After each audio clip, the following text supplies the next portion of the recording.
नमस्कार दोस्तों, आप सभी का हार्दिक स्वागत है। हम बात कर रहे हैं टेस्ट नंबर 15 की।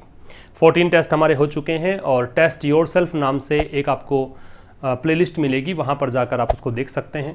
अभी हम बात करेंगे टेस्ट नंबर 15 की। पहला प्रश्न आपके सामने है कॉमन एरर का। ज़रा देखिए क्या हो सकता है इसका आंसर, सोचिए इसके बारे में। वैसे इसका PDF मैंने उपलब्ध करवा दिया है टेलीग्राम चैनल पर, वहाँ पर जाकर आपने ज़रूर देखा होगा और उसको सॉल्यूशन उसका करने के बाद आप चैनल पर आएँ, फिर से देखें वीडियो, बेहतर समझ में आएगा। फिर भी अगर आप नए हैं तो सोचिए एक बार कि ये क्या आपको यहाँ पर एरर निकाल सकते हैं आप, क्या हो सकता है एरर। देखिए, न्यू दिल्ली ऑन थर्सडे को, न्यू दिल्ली ने थर्सडे को, याद रखो। अब जब भी आपको ऐसा दे रखा हो ना कि थर्सडे को, मंडे को, इस डेट को, ऐसा कुछ भी, इसका मतलब सीधी सी बात है, या तो ये काम होगा और या फिर काम हो चुका है ना। दो चीज़ समझना, जब भी आपको दे रखा हो डेट या डे, तो या तो वो काम हो चुका है और या फिर वो काम होने वाला है। ऐसा तो नहीं होगा ना कि वो काम हमेशा होता है, ये रूटीन में काम होता है, ऐसी तो कोई बात नहीं मिलेगी आपको इसके अंदर। तो चूंकि ये रिजेक्ट्स कर रखा है इसने, तो गलत है। तो मैं तो कहूँगा कि पूरा पढ़ने की तो ज़रूरत है नहीं आपको यहाँ पे, और आपका आंसर आ जाएगा रिजेक्ट्स गलत है। इसके स्थान पे या तो विल रिजेक्ट आएगा या रिजेक्टेड आएगा। आपको थोड़ा सा इसको फिर से पढ़ लेना है कि क्या आना चाहिए, रिजेक्टेड आना चाहिए कि विल रिजेक्ट। इसके लिए पूरा पढ़ते हैं। देखो, न्यू दिल्ली मतलब भारत, न्यू दिल्ली कैपिटल है इंडिया की, तो ये भारत हो गया। तो भारत ने गुरुवार को रिजेक्ट कर दिया। क्या रिजेक्ट कर दिया? बीजिंग का क्लेम, बीजिंग का दावा। बीजिंग मतलब क्या हो गया? चाइना हो गया। तो चाइना का जो दावा था उसको यहां पे रिजेक्ट कर दिया। दावा क्या था? दावा ये था कि इंडियन ट्रुप्स की, भारतीय सेना की टुकड़ियां, ट्रुप का मतलब क्या होता है? सेना की टुकड़ी होती है, उसको ट्रुप बोलते हैं, ठीक है ना। तो भारतीय सेना की टुकड़ियां जो है ट्रेसपास्ड इनटू, ट्रेसपास क्या होता है? ट्रेसपास का मतलब होता है कह दीजिए पार कर गया, मतलब कोई अगर अवैध तरीके से, इलीगल तरीके से कोई चीज को पार करता है उसको ट्रेसपास बोलते हैं, मतलब घुस आए उनकी सीमा में। कहने का मतलब ये है चाइनीज टेरिटरी क्षेत्र होता है। तो न्यू दिल्ली ने थर्सडे को बीजिंग का, देखो कोई भी देश की राजधानी है, न्यूज़पेपर में ये आपको याद रखना है खास तौर पर, किसी भी देश की राजधानी है इसका मतलब वो देश की बात कर रहा है। तो भारत ने चाइना का एक दावा ये रिजेक्ट कर दिया। दावा क्या था कि भारतीय टुकड़ियों ने चाइना की सीमा में प्रवेश किया और accused the People's Liberation Army of hindering patrols by Indian soldiers. और यहां पे अक्यूज किया था, क्या अक्यूज किया था?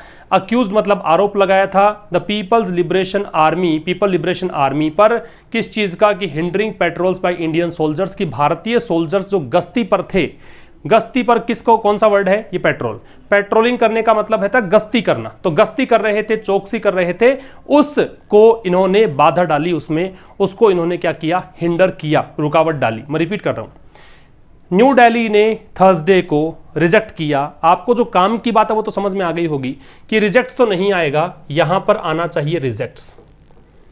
क्यों आना चाहिए? क्योंकि ये या तो पास्ट में होता वाक्य या फिर फ्यूचर में, ये कोई सिंपल प्रेजेंट का या प्रेजेंट इंडेफिनिट में कहूं उसका वाक्य नहीं है, रूटीन का कोई टास्क नहीं है। दूसरी बात मैंने समझाया है आगे जाके कि पास्ट में क्यों है, तो ये पास्ट की बात ट्रेसपास्ड कर रहा है, अक्यूज्ड कर रहा है। एक बात और आपको नोट करने योग्य है, आप नोट कर सकते हैं, अक्यूज के साथ में क्या लगाते हैं? ऑव लगाते हैं। क्या पढ़ते हैं इस शब्द को? इस शब्द को पढ़ते हैं ऑव। ऑव क्या पढ़ते हैं? ऑव, ठीक है। तो कह रहा है कि भारत ने चाइना का एक दावा कि भारतीय सेना जो है, भारतीय टुकड़ी जो है वो चाइनीज सेना में घुस आई थी, इस दावे को रिजेक्ट किया।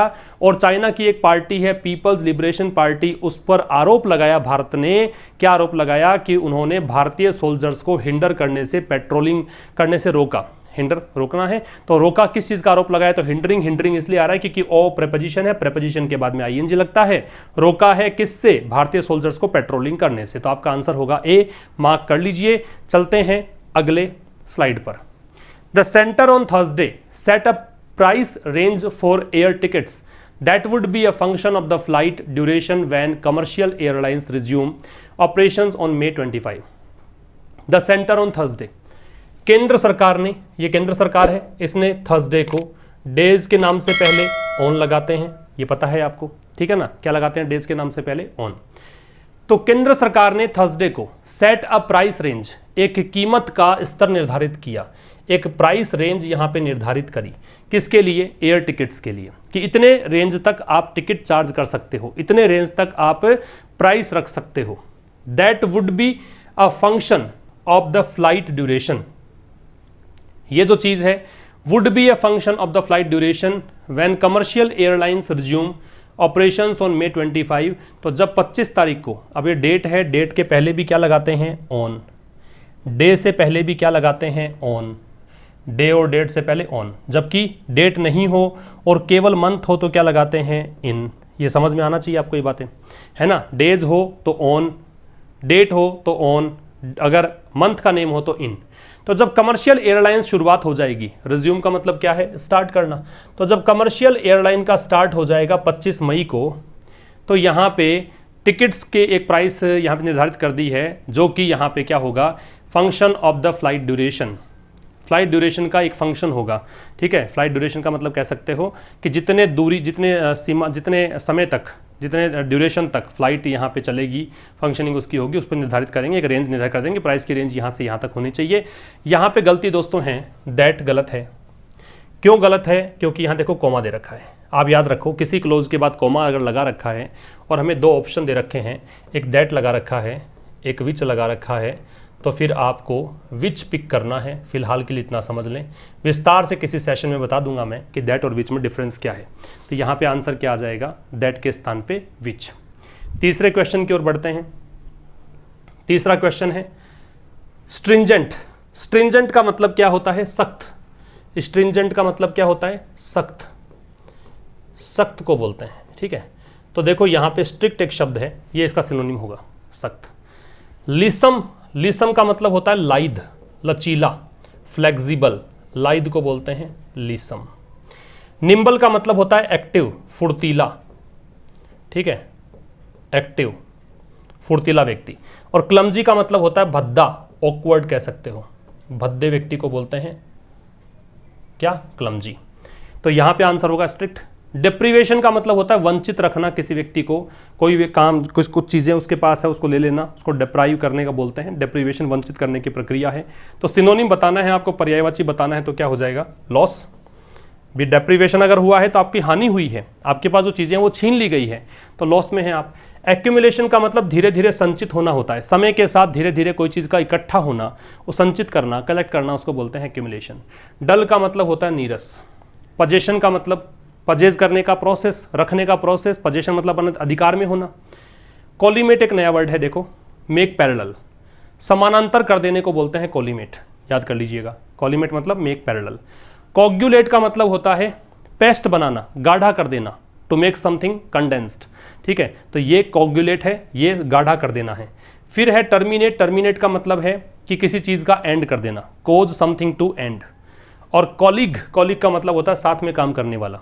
अगर आपके साथ कोई स्टाफ में काम करता है तो आपका क्या कहलाएगा? कॉलीग कहलाएगा। तो ये वर्ड्स आपने नोट कर लिए होंगे। तो यहाँ पे आंसर क्या आ जाएगा? Make parallel. अगले स्लाइड में चलें तो आपको एंटोनिम्स पूछे हैं। ट्रिगर्ड। ट्रिगर का मतलब उत्प्रेरित करना होता है, आगे बढ़ाना होता है, आगे की तरफ पुश करना होता है। तो इसका एंटोनिम बताना है, तो एंटोनिम देखो ये हो जाएगा डीएक्टिवेट, क्योंकि ये एक्चुअल में एक्टिवेट है। एक्चुएट, एक्टिवेट, है ना। सेट ऑफ, सेट ऑफ भी यही होता है। सेट ऑफ का वैसे यात्रा पे निकल जाना भी होता है, बिगिन अ जर्नी भी होता है। पुल अप के दो मतलब होते हैं। यदि कोई गाड़ी चला रहे हो और आपने पुल अप कर दिया, मतलब गाड़ी को रोक दिया। अन्यथा इसका मतलब रिब्यूक भी होता है, किसी को डांटना, धमकाना, क्रिटिसाइज करना, ये भी सब होता है, ठीक है। सेट ऑफ का मतलब बिगिन अ जर्नी भी होता है, ट्रिगर भी होता है। ऑपोजिट चाहिए था तो डीएक्टिवेट कर दिया, उत्प्रेरित करना और एक किसी को निष्क्रिय कर देना। हार्मनी का सामंजस्य। सामंजस्य मतलब तालमेल। आपकी एफिनिटी है, आपकी फ्रेंडशिप है, किसी से बनती है अच्छे से, तो वो क्या है?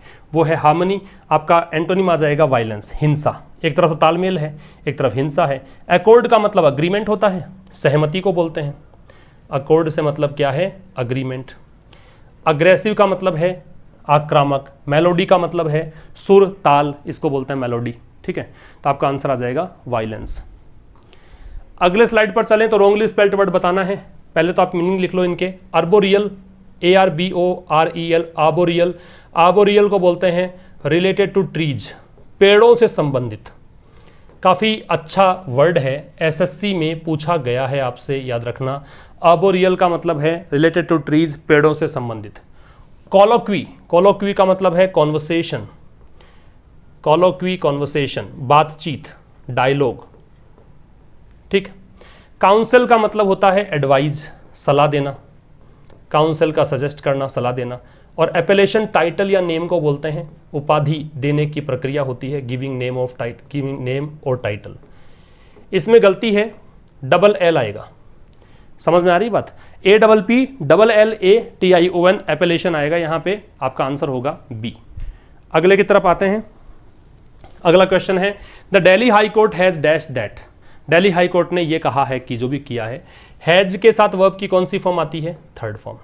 ये थर्ड फॉर्म नहीं है, ये क्रिया थर्ड फॉर्म नहीं है, ये दो थर्ड फॉर्म है, इन दोनों में से कुछ आएगा। तो दिल्ली हाई कोर्ट ने कहा है, या दिल्ली हाई कोर्ट ने टिप्पणी करी है, that it is too early, क्या कि ये बहुत जल्दी होगा, टू अर्ज थ्रू पिटीशन।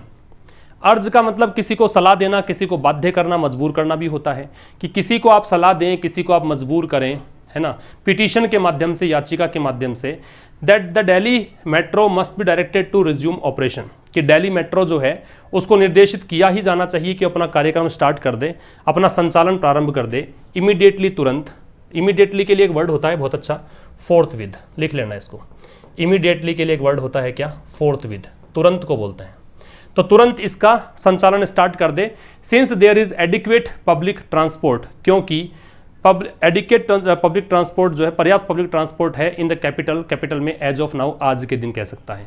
एक बार फिर से सुनना, दिल्ली हाई कोर्ट ने यहाँ पे ये कहा है कि that it is too early to urge through petition, कि ये बहुत जल्दीबाजी होगी अगर ये कहा जाए पिटीशन के द्वारा, पिटीशन के माध्यम से, कि दिल्ली मेट्रो को निर्देशित करना चाहिए कि अपना संचालन तुरंत स्टार्ट करे, चूँकि यहाँ पे एडिक्वेट पब्लिक ट्रांसपोर्ट है इन द कैपिटल, कैपिटल में एज ऑफ नाउ, आज के दिन तक। तो यहाँ पे दोस्तों हम ज़्यादा ना सोचते हुए अगर इसी की सोचें तो आपको देखो सैड और रिमार्क्ड में से करना है, सैड भी आ सकता है, लेकिन जब किसी खास मुद्दे पर किसी ने कहा है तो बेहतर ऑप्शन हमारे पास है रिमार्क्ड। तो आपको ज़्यादा बेहतर ऑप्शन चुनना है रिमार्क्ड, टिप्पणी करना, चूँकि एक मुद्दे को लेकर कही गई बात है तो टिप्पणी करना ज़्यादा उपयुक्त रहेगा। एडेक्वेट का मतलब पर्याप्त होता है, सफिशियंट होता है। एडेक्वेट का मतलब क्या है, पर्याप्त, sufficient.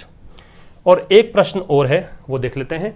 About 170 teachers of the economics department, अर्थशास्त्र विभाग के 170 अध्यापक हैं, फ्रॉम डैश दिल्ली यूनिवर्सिटी, कहाँ से हैं, दिल्ली यूनिवर्सिटी से। अब दिल्ली यूनिवर्सिटी के राउंड, गोलाकार स्थिति में अगर कोई चारों ओर हो उसके लिए राउंड आता है, नहीं आ सकता। अबाउट के बारे में होता है, नहीं आ सकता। ओवर का पता है, हमने प्रयोग पढ़े हैं, आपने जब आर्टिकल पढ़ाया है तो मैंने ओवर के 2 बार आपको प्रयोग बताए हैं। ओवर का मतलब या तो होगा से अधिक के अर्थ में, या फिर होगा एक्सेस के अर्थ में, या होगा समाप्त होने के अर्थ में, या होगा एक सीधी ऊंचाई के अर्थ में आ सकता है ना, इस प्रकार के कुछ मीनिंग है। लेकिन यहाँ पे तो कुछ अर्थ निकलेगा नहीं इसका, इसलिए अक्रॉस कर दें। अक्रॉस का मतलब संपूर्ण दिल्ली यूनिवर्सिटी की बात है, पूरे दिल्ली यूनिवर्सिटी में से इकोनॉमिक्स डिपार्टमेंट से 170 टीचर्स ने क्या किया है, लिखा है इसके हेड को कि department raising issue with the universities decision to conduct open book examination on Wednesday. Wednesday को डिसीजन लिया इन्होंने कि एक ओपन बुक एग्जामिनेशन हो, उस पर इन्होंने कुछ कहा है, कुछ मुद्दा उठाया है, जो भी है। यहाँ पे हमारा प्रेपोजिशन सटीक होगा अक्रॉस, बाकी यहाँ पे आसपास भी नहीं है। तो ये आपके आंसर्स थे। आपका जो भी स्कोर रहा हो, जो भी स्कोर आया हो आपका, वो आप कमेंट बॉक्स में जाकर बताएं। मैं चेक कर पाता हूँ नहीं, माफ़ी चाहूँगा, टाइम थोड़ा कम मिलता है, लेकिन फिर भी आप स्कोर बताते चलें। और निश्चित रूप से बहुत सारे नाम तो मुझे याद भी रहते हैं अब, क्योंकि बहुत सारे फ्रिक्वेंट कमेंट्स आते हैं, तो ज़रूर हम उन कमेंट्स को भी लेंगे। कोई एक विशेष सेशन में कमेंट्स भी मैं लूँगा आपके, लेकिन फिलहाल के लिए तो मैं कह दूँ आपको कि आप ज़रूर से उसको मेंटेन करें, जो भी आप मेंटेन कर रहे हैं। 15 टेस्ट हो चुके हैं, एक अच्छा खासा सफ़र हमने तय कर लिया है। 15 टेस्ट को एक बार फिर से आप देखते हैं तो मुझे लगता है कि रिवीजन बहुत अच्छा आपका हो जाएगा। So thank you very much for watching the session till the end. चलिए मिलते हैं कल एक नए सेशन के साथ सुबह 5 बजे, और उससे पहले आज शाम को 5 बजे एडिटोरियल सेशन के साथ। तब तक नमस्कार, थैंक्स अ लॉट।